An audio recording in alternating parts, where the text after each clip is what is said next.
Za prvé, čo rozhoduje o úspechu alebo neúspechu pri predaji vašej nehnuteľnosti? A za druhé, aké chyby vás stoja pri predaji nehnuteľnosti najviac peňazí? Na tieto otázky musíte mať odpoveď ešte predtým, ako začnete nehnuteľnosť predávať. V tomto krátkom videu vám vysvetlím to najdôležitejšie, čo ovplyvňuje úspešný predaj vašej nehnuteľnosti.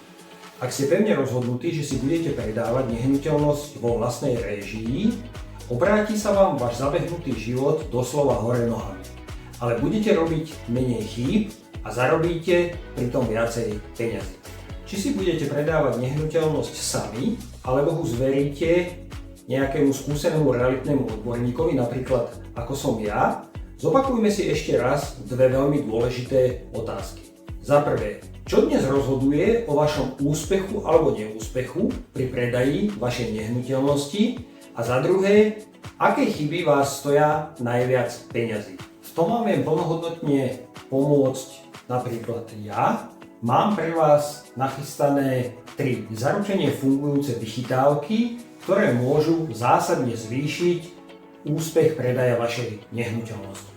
Pokiaľ ich zvládnete, pravdepodobnosť predaja vašej nehnuteľnosti prudko vzrastie. Prvá vychytávka. Musíte sa maximálne nastaviť na predaj vašej nehnuteľnosti. Jednoducho povedané, všetko musí ísť bokom a predaj vašej nehnuteľnosti musí byť na prvom mieste. Musíte mať maximum skúseností s predajom nehnuteľností. V procese predaja vašej nehnuteľnosti sa musíte vedieť správne a rýchlo rozhodovať. Nesmiete byť váhaví, pretože chyby vás stoja peniaze. Jednoducho povedané, musíte byť ozajstný majster predaja. Musíte mať kvalitný predajný plán, ktorý má vychytané všetky chyby, pretože väčšina plánov ľuďom, ktorí si predávajú nehnuteľnosť sami, nevychádza. Plánovaný predaj nehnuteľnosti, tak ako ho robím ja, ktorý je overený dlhoročnými skúsenosťami, vám zmení váš pohľad na predaj vašej nehnuteľnosti vo vlastnej réžii. A teraz si poďme podrobnejšie rozobrať tieto 3 vychytávky. Za prvé, nastavenie sa na predaj. Tu nejde len o pozitívne myslenie a optimizmus pri predaji. To už dávno nestačí. To je len taká materská škôlka, ale nie vysoká škola, ktorú vy v tejto komplikovanej dobe pri predaji nehnuteľnosti potrebujete. V procese predaja prídu situácie, kedy je dobré byť chvíľu negatívny a brzdiť optimizmus. Napríklad, aby sme zbytočne neodrádzali kupujúcich a nehazardovali s tým, akú koncovú cenu pri predaji dosiahneme. Musíte byť rozhodní, aby všetko do seba správne zapadlo. A to je moja najväčšia výhoda oproti konkurencii. Som 15 rokov v realitnom biznise a neboli to vždy len víťazstvá, ktoré som ako realitný maklér zažíval. Ale ako sa hovorí, na chybách sa človek učí a preto som silnejší a skúsenejší ako drvivá väčšina maklérov. Pretože mi rukami prešlo stovky spokojných klientov. A klienti mi neustále volajú. Chcú sa poradiť či už o právnej stránke predaja, či už o finančnej stránke, predajnej stratégii alebo vyjednávacej taktike. Takže ak chcete, ochotne predám aj vašu nehnuteľnosť. Druhým zlepšovákom je vedieť sa správne a rýchlo rozhodnúť ako skutočný majster predaja, to znamená vedieť správne vyhodnocovať jednotlivých klientov a ich ponuky, ktoré nám dávajú. Pri správnom rozhodovaní ale pozor, je tu niekoľko problémov. Za prvé, že pri predaji sa často riadíme intuíciou, aj keď by sme to robiť nemali. Veľakrát sa na svoju intuíciu môžeme spoľahnúť, ale sú určité situácie, kedy sa naša intuícia sakra mýli. A výsledok potom častokrát je, že čím je niečo dôležitejšie, tým v návale veľkého chcenia horšie rozhodnutie potom spravíte.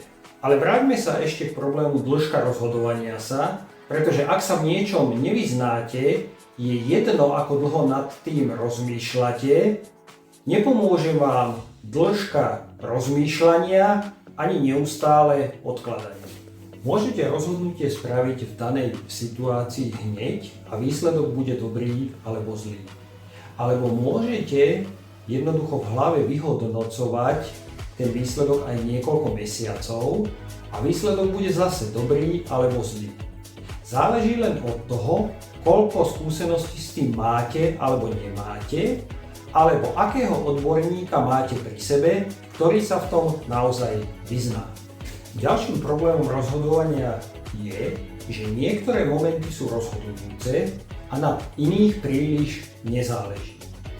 Ako to rozpoznáme, to je už ťažšie, ale v konečnom efekte to častokrát končí niekoľko tisícovou stratou a to len preto, že zbytočne podliehate dobrej vôli, optimizmu, nadšeniu práve vtedy, kedy by ste to robiť nemali. Asi ako horolezec, ktorý chce vyliesť na najvyšší štít a už nevládze, ale aj napriek tomu ide stále ďalej aj ďalej, aj keď vie, že sa už naspäť živý nevráti. Niekedy je dobré to zavčasu zastaviť, aj keď sa vám to vnútorne nepáči, pretože je rozdiel medzi vecami, ktoré viete riadiť a hazardom. Ak sa neviete, kedy a ako správne rozhodovať, pomôže vám to dosiahnuť. Tretia vychytávka. Úspešný spôsob plánovania. Veľa majiteľov nehnuteľností povie, na čo plánovať. Odpoveď, aby náš výsledok pri predaji nehnuteľností bol úspech, víťazstvo. Bez dobrého plánu mám skúsenosti, že keď sa dajú veci do pohybu, väčšinou sa to nedieje tak, ako ste si to vysnívali, že to pôjde bez problémov. Takže toto sa väčšinou zosype ako prvé, pretože v čase, keď ste si vysnívali ideálny predaj vašej nehnuteľnosti, ste ešte nevedeli, že aké problémy ovplyvnia samotný predaj a do akej miery ho ovplyvnia. Takže neplánujete, ale hádate alebo tipujete a čím dlhšie predaj trvá, tým je to horšie. Takže v samotnom procese predaja, keď vám nevychádza tipovanie a hádanie, čo je logické, má človek tendenciu si situáciu prekrášľovať, ale to je cesta do pekla.